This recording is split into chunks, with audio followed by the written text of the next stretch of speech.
Mais avant tout, j'aimerais d'abord remercier notre révérend Dr Chris Oyakilome pour la rhapsodie des réalités.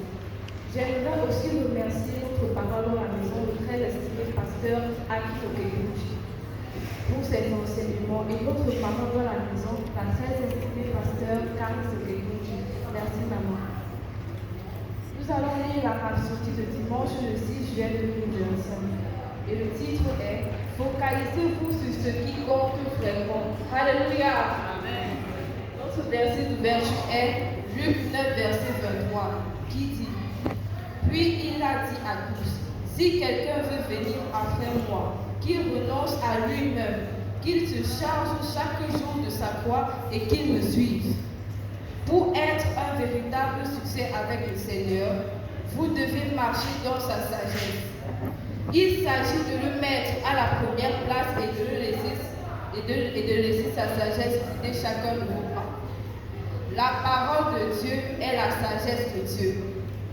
Accordez donc plus d'attention à la parole de Dieu.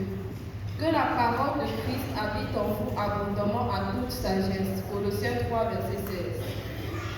Malheureusement, beaucoup de gens s'entraînent à se concentrer sur les choses non essentielles, parce qu'ils ne savent pas que ce qui est vraiment nécessaire. Ils investissent leur temps et leur énergie dans des choses qui n'ont pas d'importance pour l'éternité.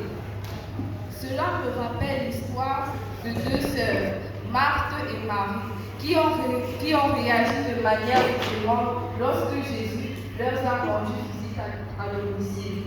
Luc 10, verset 38 à 42. Marthe était accaparée par les nombreuses tâches liées à l'accueil d'un invité avec beaucoup d'anxiété et de distraction. Marie, en revanche, a choisi de s'asseoir au pied du Maître pour absorber ses enseignements et communier avec lui. Et le Seigneur a félicité son choix. Lorsque Marthe a exprimé sa frustration, le Maître lui répondit gentiment, « Marthe, Marthe, tu t'inquiètes et tu t'agites pour beaucoup de choses. Une seule chose est nécessaire. Marie a choisi la bonne part qui ne lui sera point ôtée. » Luc 10, verset 41 à 42. Le Maître a souligné que les priorités de Marthe étaient mal placées. Vous devez accorder une importance primordiale à la parole de Dieu. Déclare, j'accorde une importance primordiale à la parole de Dieu.